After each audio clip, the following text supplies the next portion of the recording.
Évangile de Luc, chapitre 22. La fête des pains sans levain, appelée la Pâque, approchait. Les principaux sacrificateurs et les scribes cherchaient les moyens de faire mourir Jésus, car ils craignaient le peuple. Or Satan entra dans Judas, surnommé Iscario, qui était du nombre des 12. Et Judas alla s'entendre avec les principaux sacrificateurs et les chefs des gardes sur la manière de le leur livrer. Ils furent dans la joie, et ils convinrent de lui donner de l'argent. Après s'être engagés, ils cherchaient une occasion favorable pour leur livrer Jésus à l'insu de la foule. Le jour des pains sans levain, où l'on devait immoler la Pâque, arriva.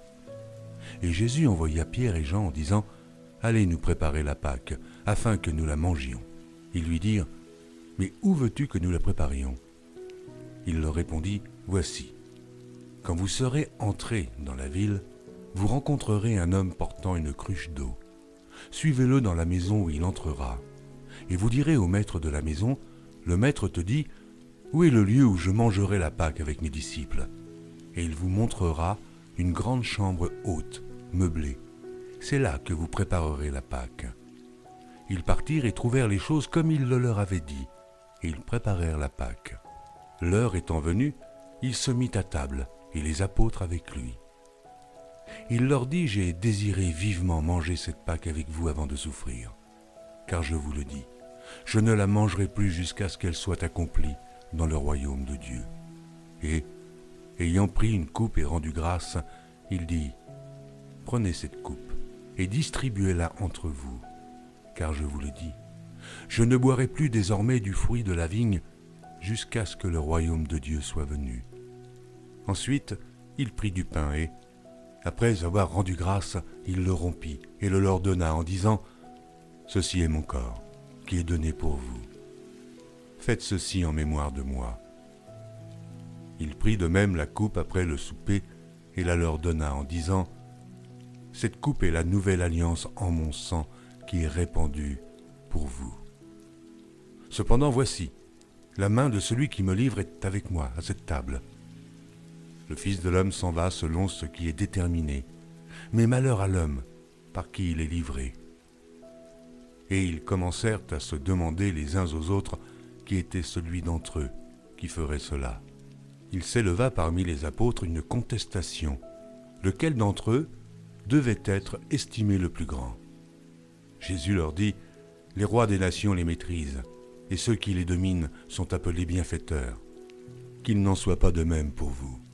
Mais que le plus grand parmi vous soit comme le plus petit, et celui qui gouverne comme celui qui sert. Car quel est le plus grand ? Celui qui est à table ou celui qui sert ? N'est-ce pas celui qui est à table ? Et moi cependant, je suis au milieu de vous, comme celui qui sert. Vous êtes ceux qui avez persévéré avec moi dans mes épreuves. C'est pourquoi je dispose du royaume en votre faveur, comme mon Père en a disposé en ma faveur. Afin que vous mangiez et buviez à ma table dans mon royaume, et que vous soyez assis sur des trônes, pour juger les 12 tribus d'Israël. » Le Seigneur dit, « Simon, Simon, Satan vous a réclamé pour vous cribler comme le froment. Mais j'ai prié pour toi, afin que ta foi ne défaille point.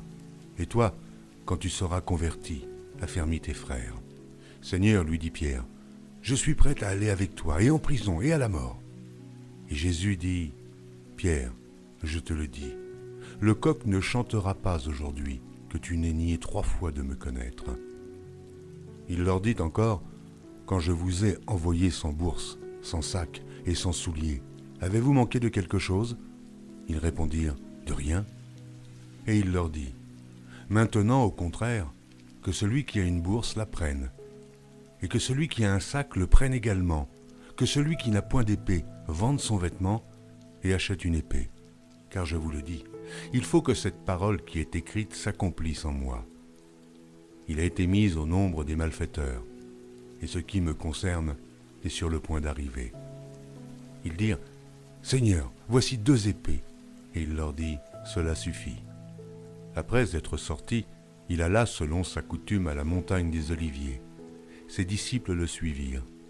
Lorsqu'il fut arrivé dans ce lieu, il leur dit, « Priez, afin que vous ne tombiez pas en tentation. » Puis il s'éloigna d'eux à la distance d'environ un jet de pierre, et, s'étant mis à genoux, il pria. Il pria, disant, « Père, si tu voulais éloigner de moi cette coupe, toutefois, que ma volonté ne se fasse pas, mais la tienne. » Alors un ange lui apparut du ciel pour le fortifier. Étant en agonie, il priait plus instamment, et sa sueur devint comme des grumeaux de sang qui tombaient à terre. Après avoir prié, il se leva et vint vers les disciples, qu'il trouva endormis de tristesse, et il leur dit, « Pourquoi dormez-vous? Levez-vous et priez, afin que vous ne tombiez pas en tentation. » Comme il parlait encore, voici, une foule arriva, et celui qui s'appelait Judas, l'un des 12, marchait devant elle. Il s'approcha de Jésus pour le baiser, et Jésus lui dit, « Judas, c'est par un baiser que tu livres le Fils de l'homme. » Ceux qui étaient avec Jésus, voyant ce qui allait arriver, dirent, « Seigneur, frapperons-nous de l'épée ?» Et l'un d'eux frappa le serviteur du souverain sacrificateur et lui emporta l'oreille droite. Mais Jésus, prenant la parole, dit, « Laissez, arrêtez. » Et, ayant touché l'oreille de cet homme, il le guérit. Jésus dit ensuite aux principaux sacrificateurs, aux chefs des gardes du temple et aux anciens qui étaient venus contre lui, « Vous êtes venus comme après un brigand, avec des épées et des bâtons. J'étais tous les jours avec vous dans le temple, et vous n'avez pas mis la main sur moi. Mais c'est ici votre heure, et la puissance des ténèbres. » Après avoir saisi Jésus, ils l'emmenèrent et le conduisirent dans la maison du souverain sacrificateur. Pierre suivait de loin. Ils allumèrent du feu au milieu de la cour, et ils s'assirent. Pierre s'assit parmi eux. Une servante qui le vit assis devant le feu fixa sur lui le regard et dit, « Cet homme était aussi avec lui. » Mais il le nia, disant, « Femme, je ne le connais pas. » Peu après, un autre, l'ayant vu, dit, « Tu es aussi de ces gens-là. » Et Pierre dit, « Homme, je n'en suis pas. » Environ 1 heure plus tard, un autre insistait, disant, « Certainement cet homme était assis avec lui, car il est galiléen. » Pierre répondit, « Homme, je ne sais ce que tu dis. » Et au même instant, comme il parlait, le coq chanta. Le Seigneur s'étant retourné regarda Pierre, et Pierre se souvint de la parole que le Seigneur lui avait dite.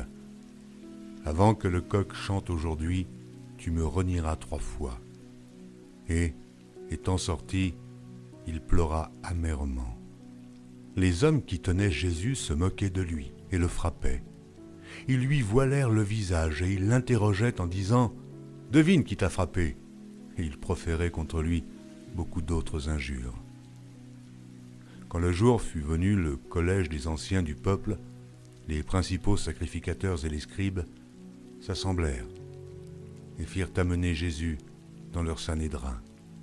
Ils dirent, « Si tu es le Christ, dis-le-nous. » Jésus leur répondit, « Si je vous le dis, vous ne le croirez pas. Et si je vous interroge, vous ne répondrez pas. Désormais, le Fils de l'homme sera assis à la droite de la puissance de Dieu. » Tous dirent, « Tu es donc le Fils de Dieu ?» Et il leur répondit, « Vous le dites, je le suis. » Alors ils dirent, « Qu'avons-nous encore besoin de témoignages ? Nous l'avons entendu nous-mêmes de sa bouche. »